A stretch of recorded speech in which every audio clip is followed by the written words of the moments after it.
Hello दोस्तों, नमस्कार। आप सभी का स्वागत है आपके अपने channel study for RAS and IAS के अंदर। आज का हमारा जो वीडियो है जुलाई 2020 के अंतर्राष्ट्रीय कोलॉजी के ऊपर है और प्रोबेबली आज हम जो है इस मैगजीन को कंप्लीट कर देंगे।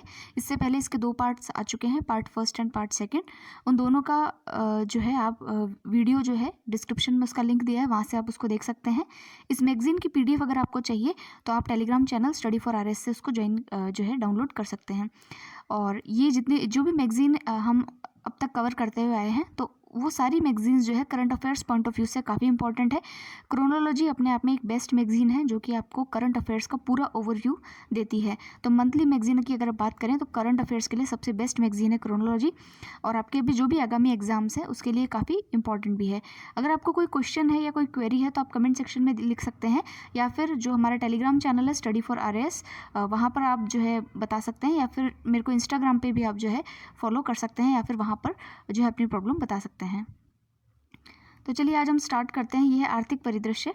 वर्ल्ड इकोनॉमिक फोरम की वर्ष 2020 टेक्नोलॉजी पायनियर्स की सूची में भारत की दो कंपनियां जो है शामिल हैं। तो देखिए, ये जो आपका वर्ल्ड इकोनॉमिक फोरम है इसका जो हेडक्वार्टर है वो जिनेवा स्विट्जरलैंड के अंदर है, और इसने जो है अभी दो भारतीय कंपनियों को, मतलब इसमें 100 कंपनियों की पूरी सूची है, उसमें दो भारतीय कंपनियों ने भी जो है टेक्नोलॉजी पायनियर्स की सूची में अपने आप जो है स्थान लिया है। पहली तो है स्टेल एप्स और दूसरी है जस्ट मनी। तो देखिए, इसके अंदर जो जस्ट मनी है, ये जो है 5 वर्ष पुराने स्टार्टअप जस्ट मनी की स्थापना लिजी चैंपमन, प्रिया शर्मा और आशीष अनंत रमन ने की थी। यह स्टार्टअप जो है कंज्यूमर को उधार प्रदान करता है। दूसरा वाला जो स्टार्टअप है जिसका नाम है स्टेल एप्स, ये एक data driven IoT based farm to consumer dairy supply chain से रिलेटेड है, यानी कि डेयरी सप्लाईज जो है वो उससे रिलेटेड है। नेक्स्ट हमारा जो आर्टिकल है वो है आरबीआई द्वारा डॉक्टर पीके मोहंती की अध्यक्षता में आंतरिक कार्य समूह गठित, यानी इंटरनल वर्किंग ग्रुप का जो है गठन किया गया है, जो कि आरबीआई द्वारा जो है इसका किया गया है गठन, इंटरनल वर्किंग ग्रुप का, और इसके अध्यक्ष होंगे डॉक्टर पीके मोहंती। तो इसमें क्या होगा कि भारतीय रिजर्व बैंक द्वारा भारतीय निजी क्षेत्र के बैंकों के लिए स्वामित्व और कॉरपोरेट ढांचे पर मौजूदा दिशा निर्देश की समीक्षा के उद्देश्य से जो है इसका गठन किया गया है। नेक्स्ट हम देखते हैं विश्व निवेश रिपोर्ट। ये इंपॉर्टेंट है, आपको पता होना चाहिए, क्वेश्चन आ सकता है कि विश्व निवेश रिपोर्ट यानी कि ग्लोबल इन्वेस्टमेंट रिपोर्ट ये किसके द्वारा जो है वो जारी की जाती है। तो ये अंकटैड के द्वारा जो है इसको जारी किया जाता है, ये आपको पता होना चाहिए। डायरेक्टली रिपोर्ट के ऊपर पूछेगा कि ये रिपोर्ट जो है किसके द्वारा जारी की जाती है। तो ये जो है निवेश रिपोर्ट का 30वां संस्करण है, और इस बार इसका थीम था international production beyond the pandemic. Pandemic का मतलब है जो महामारी अभी चल रही है कोविड की, तो उसके परिप्रेक्ष्य में जो है ये किया गया है। और इसमें जो है भारत की रैंकिंग जो है हमारे लिए इम्पॉर्टेंट है। तो इसमें आप देखिए कि भारत की जो रैंकिंग है आपकी, तो देखिए भारत में जो इन्वेस्टमेंट हुआ है, फॉरेन डायरेक्ट इन्वेस्टमेंट, ये हमारे लिए वैसे भी इंपॉर्टेंट है क्योंकि आरएस का इस साल वाला मेंस था, उसमें पूछा गया था कि हमको सीरीज वाइज बताना था कि कहाँ से हमारे यहाँ पे एफडीआई जो है कहाँ से सबसे ज़्यादा आता है। तो देखिए भारत को इसमें जो है 9वां स्थान मिला है। अब हम इस रिपोर्ट में देख सकते हैं कि America, China, Singapore, Netherlands, Ireland जो है, तो ये 2019 में शीर्ष 10 एफडीआई इनफ्लो वाले राष्ट्र थे। और अगर हम यहाँ 10 आउटफ्लो वाले राष्ट्र देखें तो जापान, अमेरिका, नीदरलैंड, चीन, जर्मनी, ये सब हैं। तो पहला तो आप रिपोर्ट के बारे में ज़रूर से ध्यान रखिएगा कि रिपोर्ट को जो है अंकटैड पब्लिश कराता है।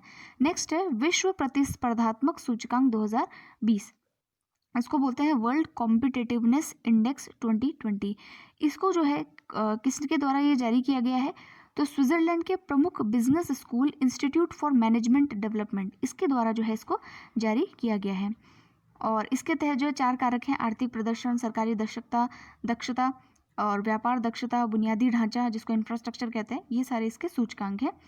और इसमें जो है भारत को विगत वर्ष की भांति जो है इसमें 43वां स्थान जो है वो प्राप्त हुआ है, ये थोड़ा ध्यान रखने वाली बात है। और ब्रिक्स राष्ट्रों में भारत का स्थान चीन के बाद दूसरा आता है। तो चाइना तो ऑफकोर्स हमसे जो है कई क्षेत्रों में जो है आगे है। नेक्स्ट है भारत का पहला गैस ट्रेडिंग प्लेटफॉर्म जो है इसको लॉन्च किया गया है। हमारे जो पेट्रोलियम और प्राकृतिक गैस तथा इस्पात मंत्री धर्मेंद्र प्रधान जी हैं, उन्होंने ये कार्य किया है। तो ये ऑनलाइन ट्रेडिंग प्लेटफॉर्म है, इसका नाम है इंडियन गैस एक्सचेंज। और इससे होगा क्या, ये जो है इंडियन एनर्जी एक्सचेंज की एक सहायक कंपनी है। और ये प्राकृतिक गैस यानी नेचुरल गैस के वितरण के लिए एक वितरण आधारित ट्रेडिंग प्लेटफॉर्म जो है ये होगा। ठीक है, तो ये इसका जो है मुक्त रूप से जो है इसके बाजार का जो है मूल्य निर्धारण जो हो, यानी कि जो भी इसका जो डिमांड और सप्लाई हो मार्केट के आधार पर हो, इसलिए जो है इसका ऑनलाइन जो है इसको किया गया है। ये इसका पीछे रीज़न है। नेक्स्ट है, एयरटेल पेमेंट बैंक्स ने सुरक्षा वेतन खाता जो है उसको लॉन्च किया है। तो ये किसके लिए इन्होंने एयरटेल पेमेंट्स बैंक ने लॉन्च किया है? तो देखिए एमएसएमई जो होता है, माइक्रो स्मॉल मीडियम एंटरप्राइज जो होते हैं, उनके लिए जो है सुरक्षा खाता वेतन जो है उसको लॉन्च किया गया है, जिससे कि वो ऑनलाइन पेमेंट्स आसानी से कर सकें और उसके बाद में अपने कर्मचारियों को जो है वित्तीय सुरक्षा जैसे कि इंश्योरेंस है, व्यक्तिगत दुर्घटना, इन सब के लिए जो है ये सुविधाएं प्रदान की जा सके। तो इसके लिए ये अकाउंट है, इसका नाम है सुरक्षा वेतन खाता। तो पूछा जा सकता है कि सुरक्षा वेतन खाता नाम का जो ये पोर्टल ये जो लॉन्च किया गया है ये खाता, ये किसके द्वारा लॉन्च किया गया है? तो आपको पता होना चाहिए, एयरटेल पेमेंट्स बैंक ने जो है इसको लॉन्च किया है। नेक्स्ट है, भारत में कोल एक्सचेंज स्थापित किया जाएगा, यानी कोल ट्रेडिंग प्लेटफॉर्म। आप जानते हैं कि जो प्रधानमंत्री जी हैं उन्होंने जो है कोल जो होता है यानी कोयला जो है उसकी 41 जो खदानें हैं यानी कि ब्लॉक्स हैं, उनकी जो नीलामी है उसको वीडियो कॉन्फ्रेंसिंग के माध्यम से उसकी शुरुआत कर दी है। उसके माध्यम से देखिए होगा क्या कि जो कोल है, ठीक है, तो उसको जो है कोल एक्सचेंज नामक जो प्लेटफॉर्म है उस पर उसका जो है कारोबार किया जा सकेगा। और ये एक ऑनलाइन प्लेटफॉर्म होगा जहां कीमत के मामले में जो है पारदर्शिता रहेगी। यह कीमत मांग व आपूर्ति के हिसाब से जो है, डिमांड एंड सप्लाई के हिसाब से जो है निर्धारित होगी। यानी कि इसमें अब जो है गवर्नमेंट कंट्रोल के बजाय जो है उसको मार्केट फोर्सेस पे जो है रिलाई करना उचित समझा गया है, इसीलिए इसकी जो है ऑनलाइन नीलामी की गई है। नेक्स्ट हम योजना देखते हैं। ये काफ़ी इंपॉर्टेंट योजना है, इसका नाम है स्ट्रीट वेंडर्स के लिए विशेष लघु ऋण सुविधा योजना, जिसका नाम है स्वनिधि योजना। ठीक है, तो ये जो योजना है, एक तो सिडबी यानी कि small industries development bank of India और आवासीय एवं शहरी कार्य मंत्रालय और भारतीय लघु उद्योग विकास, इन सब के बीच में जो है एक समझौता ज्ञापन के माध्यम से जो है इसको लॉन्च किया गया है। अब इस योजना को देख लेते हैं। देखिए स्वनिधि योजना जो है इसका फुल फॉर्म देख लीजिए, prime minister street vendors Atmanirbhar Nidhi यानी कि पीएम स्वनिधि। इसको 1 जून 2020 से जो है इसको लॉन्च किया गया है। और इससे जो है जो स्ट्रीट वेंडर्स होते हैं, रेडी पटरी वाले जो लोग होते हैं, उनको अपनी आजीविका की शुरुआत करने के लिए सस्ती कार्यशील पूंजी ऋण यानी अफोर्डेबल वर्किंग कैपिटल लोन जो है वो उपलब्ध करवाना है। क्योंकि आप जानते हैं लॉकडाउन से जो है सबसे ज़्यादा प्रभावित यही क्षेत्र हुआ है। इस योजना का लक्ष्य 50 लाख से अधिक स्ट्रीट वेंडर्स को लाभ पहुंचाना है। इस योजना के तहत जो रेडी पटरी वाले स्ट्रीट वेंडर्स 10,000 तक की कार्यशील पूंजी का ऋण जो है वो ले सकेंगे। तो हम देख सकते हैं इसमें ऋण की सीमा कितनी है, 10,000। तो अफोर्डेबल जो उनके लिए वर्किंग कैपिटल है उसमें 10,000 तक का जो है इसमें ऋण जो है वो लोग ले सकते हैं, जिसे 1 वर्ष की अवधि में मासिक किश्तों में चुकाना होगा। यह योजना कैशबैक प्रोत्साहन के रूप में प्रति माह 100 रुपये तक की राशि देते हुए डिजिटल लेन देन को प्रोत्साहित करती है। समय पर शीघ्र ऋण चुकाने पर 7% की वार्षिक ब्याज सब्सिडी प्रत्यक्ष लाभ अंतरण लाभार्थियों के बैंक खातों में त्रैमासिक आधार पर जो है वो डाली जाएगी। तो ये जो है स्वनिधि योजना काफ़ी इंपॉर्टेंट है, इसको याद रखना ज़रूरी है। नेक्स्ट आर्टिकल है हमारे लिए, वो है आरबीआई की भुगतान संरचना विकास कोष बनाने की योजना। भुगतान संरचना विकास कोष का फुल फॉर्म क्या है? पेमेंट इंफ्रास्ट्रक्चर डेवलपमेंट फंड, जिसका नाम है PIDF। ठीक है, तो ये जो है आपके छोटे शहरों और पूर्वोत्तर राज्यों में डिजिटल भुगतान को प्रोत्साहन करने के लिए इसको बनाया गया है। तो इसमें क्या होगा कि पॉइंट ऑफ सेल जो मशीन्स होती हैं उनको जो है ये जो उपकरण है वो इन शहरों में, छोटे शहरों में या फिर नॉर्थ ईस्ट के जो देश हैं राज्य हैं वहाँ पर जो है इनको लगाया जाएगा। तो इसका देखिए जो PIDF है यानी कि भुगतान संरचना विकास कोष जो है, भारतीय रिजर्व बैंक 250 करोड़ का जो है इसमें योगदान करेगी। इसके लिए शेष राशि का वित्त पोषण कार्ड जारी करने वाली बैंक और कार्ड नेटवर्क जो है वो करेंगे। पॉइंट ऑफ सेल मशीन वही होती है जिसमें हम जो हमारे डेबिट कार्ड्स, क्रेडिट कार्ड्स जो होते हैं उनको यूज़ करके पेमेंट किया करते हैं। अब इसका प्रबंधन देखिए, इसकी प्रबंधन के लिए एडवाइजरी काउंसिल के द्वारा ये की जाएगी और इसका प्रबंधन व प्रशासन रिजर्व बैंक के कंट्रोल में होगा। रिजर्व बैंक की स्थापना दे रखा है नीचे, 1 अप्रैल 1935 को हुई थी। इसका हेडक्वार्टर मुंबई में है और प्रेजेंट गवर्नर शक्तिकांत दास है। इससे पहले जो है उर्जित पटेल थे और उससे पहले रघुराम राजन थे। नेक्स्ट है इसके अंदर कुछ इतना इम्पोर्टेंट नहीं है, लेकिन हाँ इतना ध्यान रखने वाली चीज़ है कि मूडीज़ क्या है।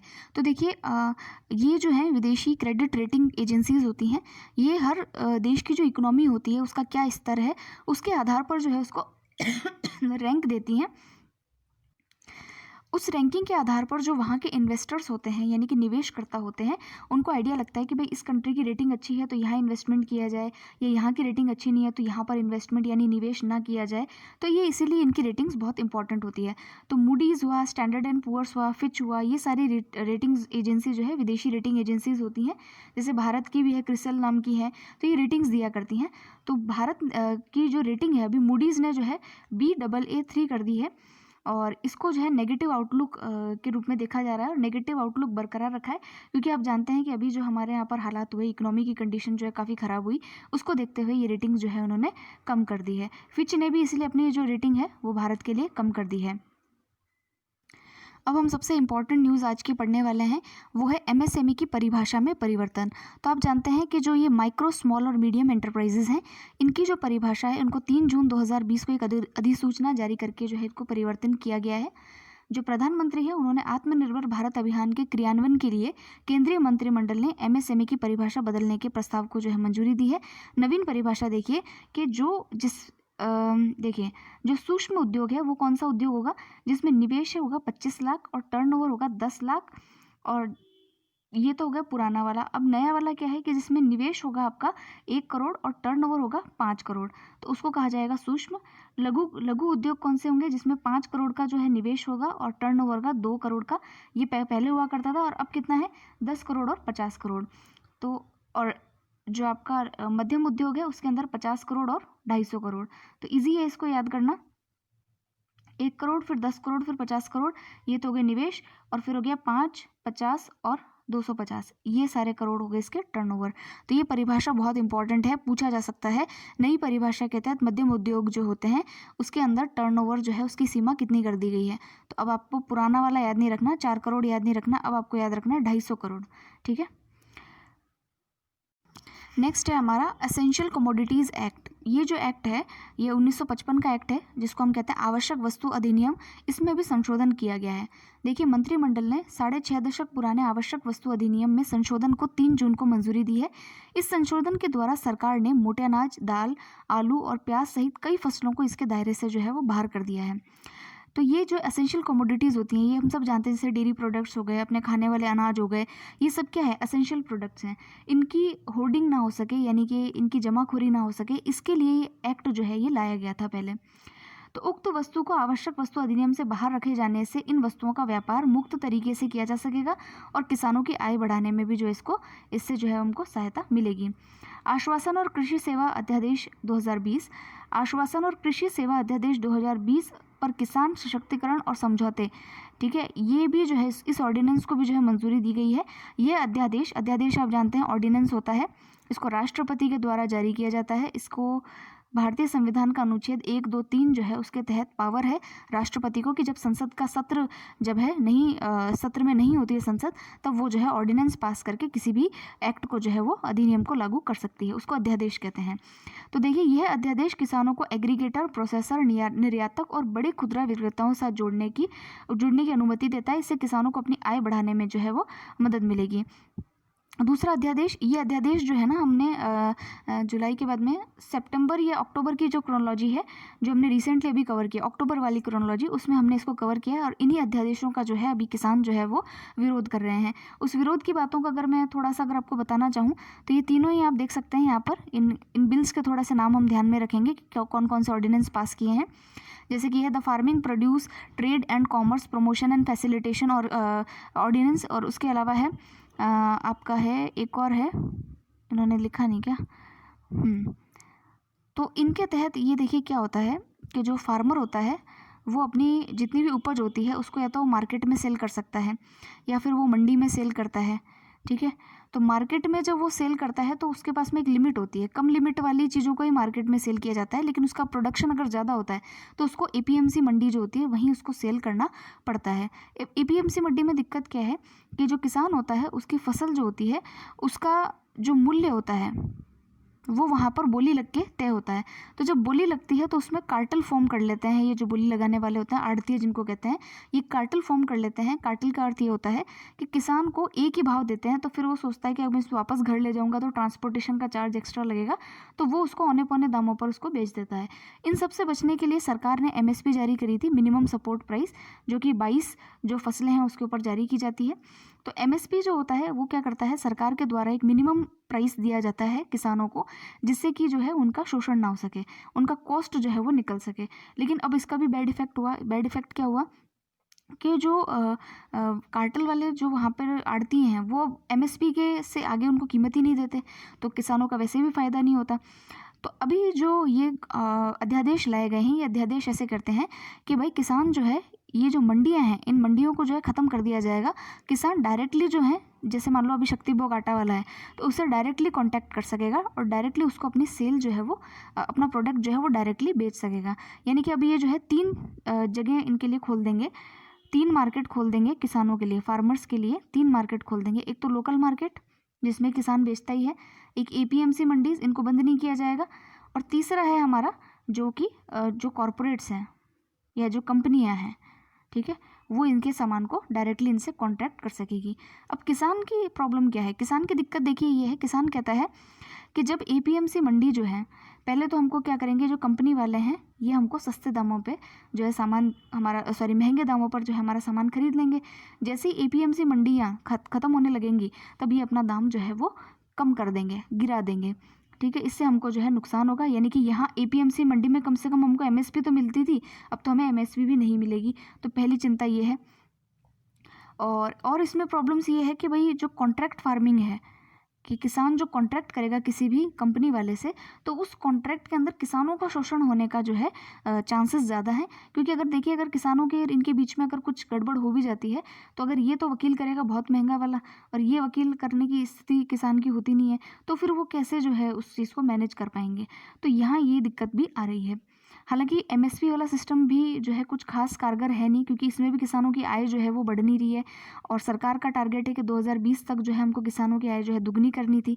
तो दोनों ही चीज़ें जो है ना वो क्लैशेस में हैं, ठीक है। सरकार भी चाहती है कि किसानों का फ़ायदा हो, और किसान ये चाहते हैं कि हमें MSP, कम से कम MSP तो मिले, कहीं हम उनसे भी हाथ ना धो बैठें।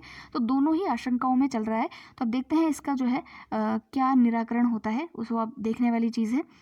तो यहाँ तक इसके बारे में है, और भी इसके अंदर कई सारे पॉइंट्स बनते हैं, मैंने तो थोड़े से बताए हैं। काफ़ी डिटेल के अंदर है ये जो फार्म बिल्स है, उसमें कई सारे प्रावधान हैं जो कि दोनों तरफ से अगर हम देखेंगे तो सरकार अपनी जगह सही है, और जो किसान हैं वो भी कुछ हद तक अपनी जगह सही हैं, ठीक है। मिसट्रस्ट जो होता है उसका भी कोई ना कोई आधार तो होता ही है।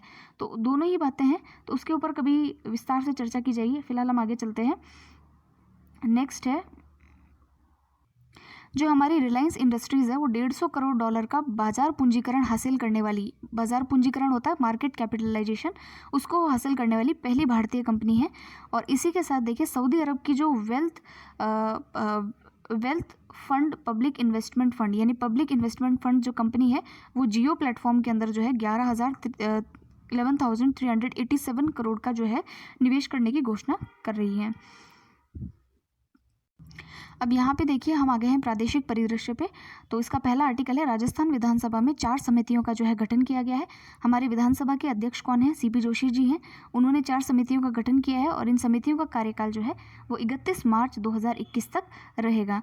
तो ये जो है प्रक्रिया तथा कार्य संचालन संबंधी नियमों के 183 सब क्लॉज 1 जो है उसके तहत जो है इनका गठन किया गया है। अब देखिए, पहली समिति है जनलेखा समिति, इसके सभापति होंगे गुलाब चंद कटारिया, और अदर सदस्य हैं वो आप देख सकते हैं इसमें। फिर है प्राक्कलन समिति, और इसके जो सभापति होंगे वो होंगे राजेंद्र पारिक, और ये है प्राक्कलन समिति क। प्राक्कलन समिति ख है, इसके सभापति होंगे दयाराम, और राजकीय उपक्रम समिति इसका है हेमाराम चौधरी। तो ये जो है थोड़ी समितियों का जो है इनके अध्यक्षों का नाम ध्यान रखिएगा। नेक्स्ट है, राजस्थान में राज्यसभा की 3 सीटों पर जो है वो चुनाव हुए हैं, और राज्यसभा सीटों के लिए जो चुनाव हुए हैं उसमें भारतीय राष्ट्रीय कांग्रेस के 2 और BJP का 1 प्रत्याशी जो है वो विजयी हुए हैं। तो विजेता प्रत्याशी कौन है, मुख्य निर्वाचन अधिकारी आनंद कुमार ने भारतीय राष्ट्रीय कांग्रेस के सी वेणुगोपाल तथा नीरज डांगे और भारतीय जनता पार्टी के राजेंद्र गहलोत के निर्वाचित होने की घोषणा करने के पश्चात उन्हें निर्वाचन का प्रमाण पत्र जो है उनको दिया है। तो इनके नाम आप ध्यान रखिएगा, ये हो सकता है एग्जाम में पूछ ले कि 3 सीटों के अंदर जो है। अच्छा हाँ, राजस्थान से जो है राज्यसभा की 10 सीटें हैं, लोकसभा की 25 सीटें हैं, ये थोड़ा हमें जो है ध्यान होना चाहिए। नेक्स्ट है हमारे लिए राज्य उद्योग मंत्री, ये राजस्थान से निर्वाचित अन्य राज्यसभा सदस्य हैं, आप देख सकते हैं। तो केजे अल्फांस है भाजपा के, हर्षवर्धन सिंह हैं वो डूंगरपुर से हैं, ओम प्रकाश माथुर भाजपा के हैं, किरोड़ी लाल मीणा, भूपेंद्र यादव, रामकुमार वर्मा और तथा डॉक्टर मनमोहन सिंह भारतीय राष्ट्रीय कांग्रेस। तो ये सारे के सारे जो हैं हमारे राजस्थान से जो है राज्यसभा सदस्य हैं। तो ये इसमें दे ही रखा है 10 सीटें हैं, ये हमने बता ही दिया।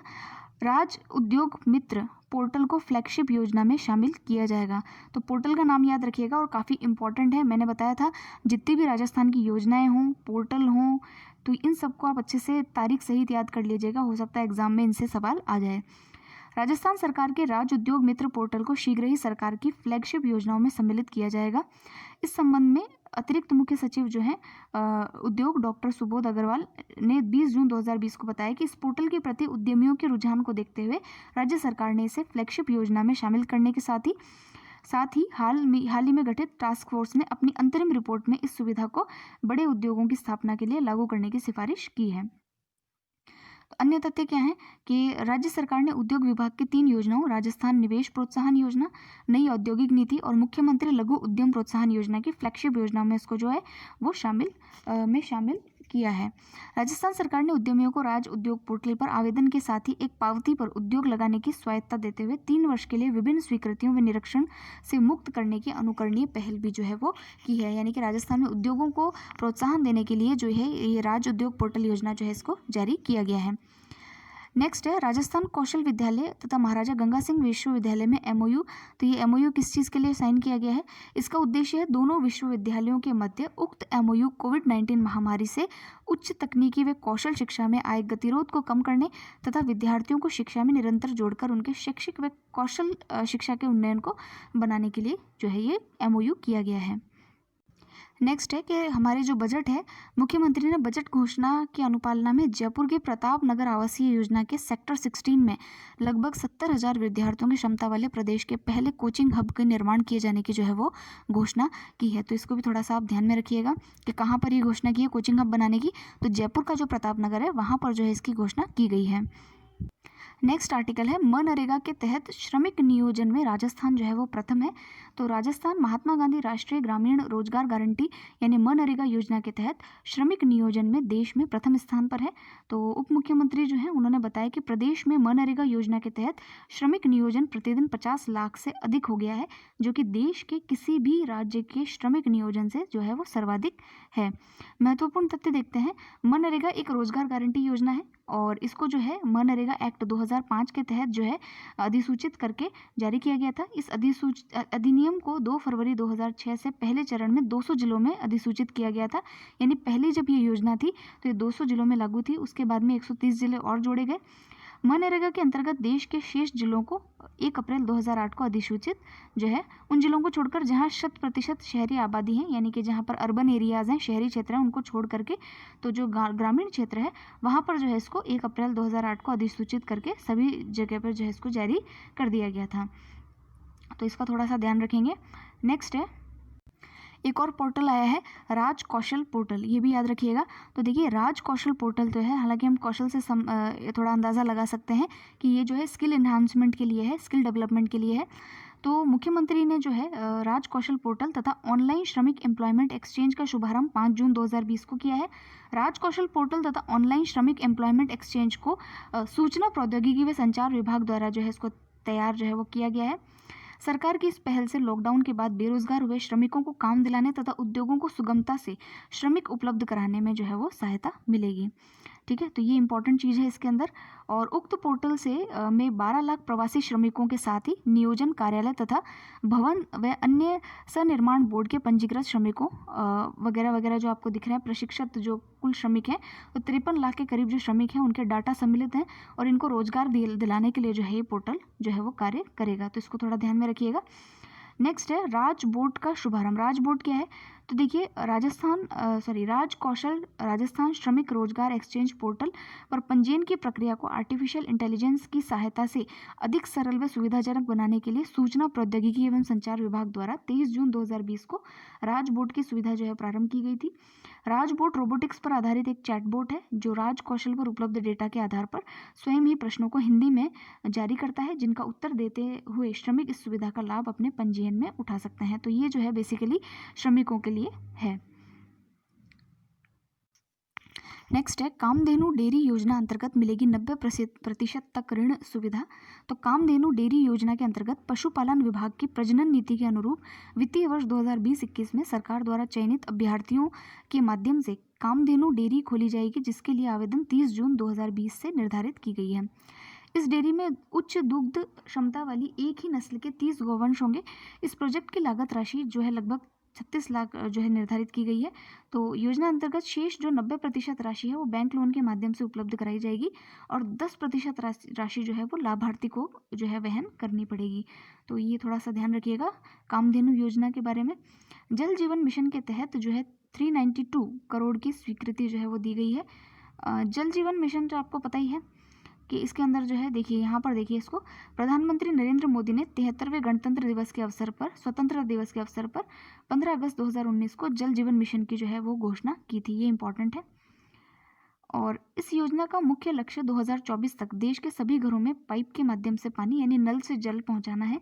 इस मिशन का उद्देश्य कृषि उपयोग के लिए वर्षा जल का संचयन और आप जानते हैं घरेलू अपशिष्ट जल के प्रबंधन, ये सारे जो है पानी बचाने के लिए जो है या पानी के कंजर्वेशन के लिए जो है इस तरीके का ढांचा जो है बनाना है। ये जल जीवन मिशन का उद्देश्य है, तो इसको याद रखना है। नेक्स्ट देखिए सहकार किसान कल्याण योजना अंतर्गत ऋण उपलब्ध करवाने की योजना। तो प्रदेश की अशोक गहलोत सरकार ने किसानों के कल्याण के लिए सहकार किसान योजना के अंतर्गत उपज के बदले ऋण देने की योजना को 1 जून 2020 से जो है वो लागू किया है।